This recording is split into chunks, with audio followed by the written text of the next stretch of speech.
हम अक्सर बच्चों की ज़िद को हल्के में ले लेते हैं, पर क्या हर ज़िद सचमुच ज़िद होती है? कभी-कभी उस मासूम की नाक के पीछे एक ऐसा सच छुपा होता है, जो पूरे समाज की आंखें खोल दे। अगर एक 8 साल की बच्ची रोज़ स्कूल जाने से मना करे, तो क्या ये पढ़ाई से भागना है? या उसके पीछे कोई ऐसा राज छुपा है, जो सुनकर आपके भी होश उड़ जाएंगे? 8 साल की राधा स्कूल का नाम सुनते ही कांप उठती थी। आखिर क्यों?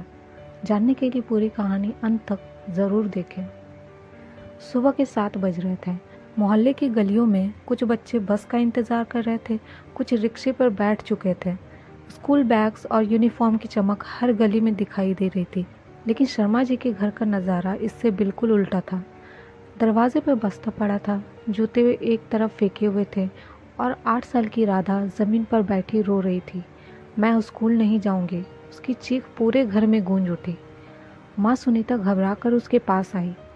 राधा, बेटा क्या हुआ? क्यों रोज़ यही नाटक करती हो? देखो बाकी सब बच्चे कितने शौक से स्कूल जाते हैं। लेकिन राधा ने अपनी माँ का हाथ झटक दिया। नहीं, मैं कह रही हूँ ना कि मुझे स्कूल नहीं जाना। पिता राजेश शर्मा, जो पास के बैंक में नौकरी करते थे, गुस्से में अखबार पटक कर बोले, सुनीता, तुम इसे बहुत बिगाड़ रही हो। ये रोज़ का नया ड्रामा है। बच्ची है, अभी से स्कूल से भागेगी तो बड़ा होकर क्या करेगी ये? दादी बरामदे में बैठी हुई थी। वो बड़बड़ाते हुए बोली, आजकल के बच्चों को ज़रा ज़रा सी बात पर नखरे आते हैं। हमारे ज़माने में तो कोई पूछता भी नहीं था। रोज़ सुबह उठकर सीधे स्कूल, बस घर में बहस छिड़ गई। लेकिन इस शोर शराबे के बीच राधा चुपचाप कोने में बैठ गई। उसकी आंखों से आंसू रुकने का नाम नहीं ले रहे थे। उसके चेहरे पर ऐसा डर था जिसे कोई समझ नहीं पा रहा था। सुनीता ने धीरे से बेटी के आंसू पोंछे। राधा, मुझे सच सच बताओ, क्यों नहीं जाना चाहती स्कूल? वहाँ कोई तंग करता है क्या? कोई मारता है? राधा ने सिर झुका लिया। उसके छोटे छोटे हाथ कांप रहे थे। वो कुछ कहना चाहती थी, मगर उसकी जुबान उसका साथ नहीं दे रही थी। राजेश ने झुंझलाकर कहा, देखो सुनीता, ये बस पढ़ाई से भाग रही है। बच्चों को पढ़ाई का बोझ लगता है, इसलिए बहाने बनाते हैं। सुनीता चुप हो गई, लेकिन उसके मन में कहीं ना कहीं यह बात बैठ गई कि मामला इतना आसान नहीं है। बच्चे के चेहरे का डर उसकी माँ की नज़र से छुपा नहीं था। अगले दिन फिर वही नज़ारा। अब की बार राजेश ने ज़बरदस्ती उसका हाथ पकड़कर उठाया। चलो, बस आ जाएगी, अभी जिद करने से कुछ नहीं होगा। लेकिन जैसे ही पिता ने उसका हाथ पकड़ा, राधा जोर से चीख पड़ी, मुझे मत भेजो, प्लीज़ पापा, मत भेजो मुझे वहाँ। इस बार आवाज़ में सिर्फ जिद नहीं थी, एक अजीब सा डर और बेबसी थी। पूरा घर सन्नाटे में डूब गया। दादी तक के चेहरे पर हैरानी थी। सुनीता के हाथ कांपने लगे। राजेश, क्या तुमने उसकी आंखों में देखा? ये जिद नहीं, ये डर है। राजेश थोड़ा रुके, लेकिन फिर गुस्से में बोले, तो क्या करें? हमेशा घर पर बिठाएं इसे? पढ़ाई छोड़ दें? सुनीता ने कुछ नहीं कहा, मगर उन्होंने ठान लिया कि वो अपनी बेटी की सच्चाई खुद जानेंगी। सुनीता ने अगले 2 दिन चुपचाप बेटी को गौर से देखा। राधा जब भी किताब खोलती, उसका ध्यान कहीं और भटक जाता। जैसे ही कोई स्कूल की बात करता, वह पसीने पसीने हो जाती। रात को भी बुरे सपने से चीख कर उठ जाती।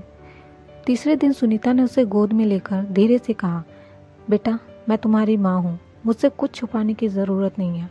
जो भी बात है मुझे बता दो, मैं किसी को कुछ नहीं कहूँगी। राधा ने अपनी माँ की तरफ देखा। उसकी आंखें लाल थी, होंठ कांप रहे थे। काफ़ी देर तक वो कुछ नहीं बोली। फिर धीरे धीरे उसके होंठ हिले। माँ, मुझे स्कूल में अच्छा नहीं लगता। वहाँ रुक गई। आंखों से आंसू बह निकले। सुनीता ने उसका सिर सहलाया। बोलो बेटा, डरो मत, मैं हूँ ना। राधा ने सुबकते सुबकते कहा, वहाँ मास्टर जी मुझे अकेले बुलाते हैं, डांटते हैं और अजीब अजीब सा करते हैं। मैं डर जाती हूँ माँ, बहुत डरती हूँ। सुनीता का दिल बैठ गया। उनके कानों में यह सुनाई दिया तो जैसे खून जम गया हो। सुनीता का दिल कांप रहा था। राधा की टूटी टूटी बातें उनके कानों में हथौड़े की तरह गूंज रही थी। माँ की आंखों में आंसू भर आए। वो सोचने लगी, हे भगवान, मेरी मासूम बच्ची अब तक अकेले ये सब झेलती रही और हम इसे जिद समझते रहे। हम कितने अंधे थे। लेकिन सुनीता जानती थी सिर्फ राधा की बात सुनकर वो सीधे पति को नहीं बता सकती। राजेश गुस्से में जल्दी फैसले ले लेते थे। उन्हें डर था कि कहीं वो तुरंत स्कूल पहुंचकर हंगामा न कर दे। अगर मास्टर जी या स्कूल ने सच्चाई से मुंह मोड़ लिया तो बच्चे का ही नाम खराब हो जाएगा। उस रात सुनीता सो नहीं पाई। बार बार उसकी आंखों के सामने बेटी का डर भरा चेहरा घूम जाता। राधा करवटें बदल रही थी, कभी पसीने में भीग जाती, कभी नींद में बड़बड़ा उठती। सुनीता का दिल टूट रहा था। उन्होंने धीरे से बेटी का माथा चूमा और खुद से वादा किया, अब चाहे जो हो मैं अपनी बच्ची को बचा कर रहूंगी। उसका डर बेवजह नहीं हो सकता। अगली सुबह सुनीता ने धीरे से राजेश को बताया। राधा कह रही थी कि मास्टर जी उसे अकेले बुलाते हैं और अजीब हरकत करते हैं। मुझे लगता है। राजेश ने बात पूरी सुने बिना ही कहा, बस करो सुनीता, बच्चों की बातों पर तुम इतनी जल्दी विश्वास कर लेती हो। ये सब उसके बहाने हैं। उसे पढ़ाई का डर है, इसलिए टीचर पर इल्ज़ाम लगा रही है। लेकिन राजेश, उसकी आंखों का डर झूठा नहीं हो सकता। सुनीता, अगर हर बच्चा ऐसे इल्ज़ाम लगाने लगे तो कोई पढ़ाई ही ना करे। मैं कह रहा हूँ, ज़्यादा दिमाग मत लगाओ। सुनीता चुप हो गई, लेकिन उनके मन की आग और तेज़ हो गई। सुनीता ने खुद स्कूल जाने का निश्चय किया। अगले दिन वह अचानक राधा के साथ स्कूल पहुंची और बहाने से गेट पर रुक गई। गेट पर खड़ी रहकर वो ध्यान से देखती रही। क्लास में मास्टर प्रकाश वर्मा की निगाहें बार बार राधा पर टिकती। एक बार उन्होंने बहाने से राधा के कंधे को छू लिया, जिससे राधा सिहर उठी। सुनीता का दिल टूट गया। ये वही डर है जो हर सुबह इसे स्कूल जाने से रोकता है। वह दिन प्रतिदिन बहाने बनाकर स्कूल के आसपास रहने लगी और मास्टर के व्यवहार पर नज़र रखने लगी। कई बार उसने देखा कि प्रकाश वर्मा राधा को अकेला बुलाकर उसे असहज करते हैं। उसने बस और इंतज़ार नहीं किया। आखिरकार सुनीता ने यह तय किया कि यह सिर्फ शक नहीं, अब कार्रवाई करनी होगी। सुनीता अब और चुप नहीं रह सकती थी। उस रात उन्होंने राजेश से सीधा कहा, राजेश, अब मैं चुप नहीं बैठ सकती। मैंने अपनी आंखों से देखा है, वो मास्टर प्रकाश वर्मा वो राधा को अकेले बुलाता है और उसके साथ गलत हरकत करता है। यही वजह है कि हमारी बेटी रोज़ स्कूल जाने से मना करती है। राजेश जैसे बिजली का झटका खाकर खड़े रह गए। क्या तुमने अपनी आंखों से देखा? सुनीता की आंखें गुस्से और आंसुओं से भरी थी। हाँ, और अब मैं और सबूत इकट्ठा करने की ज़रूरत नहीं समझती। हमारी बच्ची डर डर कर जी रही है। अगर अब भी हम चुप रहें तो ये हमारी सबसे बड़ी गलती होगी। राजेश का गुस्सा फट पड़ा। कल ही स्कूल चलेंगे, उस आदमी को मैं छोड़ूंगा नहीं। अगले दिन राजेश और सुनीता दोनों राधा को लेकर स्कूल पहुंचे। प्रिंसिपल ऑफिस में बैठे थे। राजेश ने गुस्से में प्रिंसिपल से कहा, आपके स्कूल का मास्टर प्रकाश वर्मा हमारी बेटी को तंग करता है। उसकी हरकतें गंदी हैं। प्रिंसिपल चौंक गए। मिस्टर शर्मा, आप ये क्या कह रहे हैं? प्रकाश जी हमारे स्कूल के सबसे सीनियर टीचर हैं। अब तक किसी ने शिकायत नहीं की है उनके बारे में। राजेश गरज कर बोले, कोई शिकायत नहीं की, इसका मतलब ये नहीं कि वो मासूम है। हमारी बच्ची रोज़ रो रो कर स्कूल आने से मना करती है। उसकी आंखों में डर है और मेरी पत्नी ने अपनी आंखों से उसकी हरकतें देखी हैं। इतने में प्रकाश वर्मा को भी बुला लिया गया। वो आराम से कमरे में आए, चेहरे पर वही नकली मुस्कान। जी प्रिंसिपल सर, बुलाया?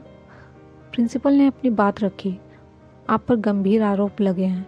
मिस्टर शर्मा कह रहे हैं कि आपने उनकी बेटी के साथ गलत व्यवहार किया है। प्रकाश ने हैरानी जताते हुए कहा, क्या सर, ये झूठ है। आजकल के बच्चे पढ़ाई से बचने के लिए टीचर्स पर इल्ज़ाम लगाने लगे हैं और पेरेंट्स भी बच्चों की हाँ में हाँ मिलाते हैं। राजेश का खून खौल उठा। झूठ बोल रहा है तो? अगर मेरी बेटी झूठ बोल रही होती तो रोज़ बिस्तर में पसीने पसीने होकर क्यों उठती, क्यों चीखती सपनों में? प्रकाश ने तुरंत सफाई दी, ये सब उसके मन का वहम है। मैं तो सिर्फ उसे सुधारने के लिए डांटता हूँ। अब तक चुप बैठी राधा कांपते हुए माँ का हाथ पकड़कर खड़ी हुई। उसकी आंखों से आंसू झरझर गिर रहे थे।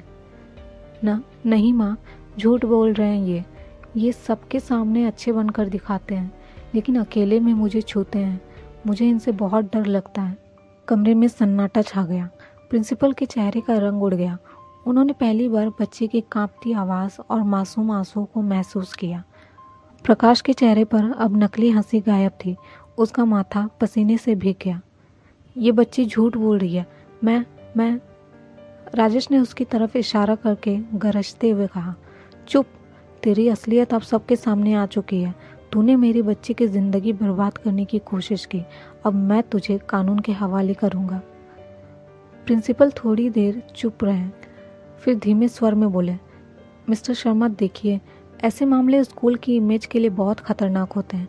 आप चाहें तो हम प्रकाश जी को चुपचाप हटा देंगे, लेकिन पुलिस तक बात ना ले जाएं। सुनीता की आंखों से चिंगारियां निकल पड़ी। क्या आप अपनी इमेज की चिंता कर रहे हैं? हमारी बच्ची की मासूमियत लूट रही थी और आप नाम बचाने की सोच रहे हैं? राजेश ने प्रिंसिपल पर गुस्से से कहा, आप भी उतने ही गुनहगार हैं। अगर इस बात को दबाने की कोशिश करेंगे, हम पुलिस में शिकायत करेंगे और कोर्ट तक जाएंगे। प्रकाश अब पसीने पसीने था। वो गिड़गिड़ाने लगा, सर प्लीज़, मैं मानता हूँ कि मुझसे गलती हुई, लेकिन पुलिस मेरी नौकरी। राजेश ने उसकी बात काट दी, तेरे लिए नौकरी ज़्यादा बड़ी है। तूने मेरी बेटी की मासूमियत छीनने की कोशिश की है, अब तू जेल जाएगा। राजेश और सुनीता उसी शाम राधा को लेकर पुलिस स्टेशन पहुंचे। थानेदार ने पहली बार जब सुना तो उसने भी पहले हिचकिचाहट दिखाई। देखिए शर्मा जी, ऐसे मामलों में सबूत चाहिए, वरना केस उल्टा भी पड़ सकता है। राजेश गरज उठे, मेरी बेटी की टूटती हुई आवाज़ ही सबसे बड़ा सबूत है। अगर अब भी कार्रवाई नहीं करेंगे तो मैं मीडिया के सामने जाऊंगा। थानेदार चौंक गया। मीडिया का नाम सुनते ही उसने फाइल निकाली और लिखना शुरू किया। एफआईआर दर्ज हो गई। प्रकाश वर्मा पर पोक्सो एक्ट और यौन शोषण के आरोप लगे। पुलिस उसी रात उसे घर से गिरफ्तार करने पहुंची। पूरा मोहल्ला गहमा गहमी से भर उठा। प्रकाश हाथ जोड़कर रो रहा था, मैं निर्दोष हूँ, मुझे फंसाया जा रहा है। लेकिन पुलिस उसे हथकड़ी लगा कर ले गई। अगले दिन लोकल न्यूज़ चैनल्स में यह खबर फैल गई, मास्टर द्वारा छात्रा से छेड़छाड़। स्कूल में हड़कंप। रिपोर्टर स्कूल के बाहर खड़े होकर बता रहे थे, ये वही स्कूल है जहाँ बच्ची ने अपने मास्टर पर गंभीर आरोप लगाए हैं। लेकिन सुनीता और राजेश जानते थे कि असली लड़ाई अभी बाकी है। राधा का मनोबल टूट चुका था। वो अक्सर चुप रहती, अकेले बैठी रहती, रात को बुरे सपनों से चीख कर उठ जाती। माँ उसे गोद में लेकर सहलाती, बेटा अब सब ठीक हो जाएगा, बुरे लोग सज़ा पाएंगे। केस कोर्ट तक पहुंचा। वकील ने बच्चे की गवाही को सबसे अहम बताया। राधा को गवाही के लिए बुलाया गया। कोर्ट का विशाल हॉल, जज की ऊंची कुर्सी, वकीलों के तीखे सवाल, सब देखकर राधा घबरा गई। लेकिन माँ का हाथ पकड़ते ही उसे हिम्मत मिली। वकील ने पूछा, बेटा तुम्हें मास्टर जी ने क्या किया था? राधा कांपते कांपते बोली, वो सबके सामने अच्छे बनते थे, लेकिन जब सबका ध्यान कहीं और होता था तो मुझे छूते थे, डांटने के बहाने पास बुलाते थे। मैं डर जाती थी। पूरे कोर्ट में सन्नाटा छा गया। जज ने बच्चे की आंखों और मासूमियत को देखकर महसूस किया कि सच्चाई उसकी आवाज़ में ही छिपी है। प्रकाश का वकील लाख दलीलें देता रहा, लेकिन पुलिस की जांच और बच्चे के बयानों ने सब साफ कर दिया। स्कूल की 2 और बच्चियां भी आगे आईं। उन्होंने भी माना कि मास्टर जी अक्सर उन्हें अजीब तरीके से देखते और छूने की कोशिश करते थे, लेकिन डर के कारण वे चुप रहीं। अब केस मजबूत हो चुका था। प्रकाश वर्मा के चेहरे का नकली मुखौटा उतर चुका था। कई महीनों की सुनवाई के बाद जज ने फैसला सुनाया।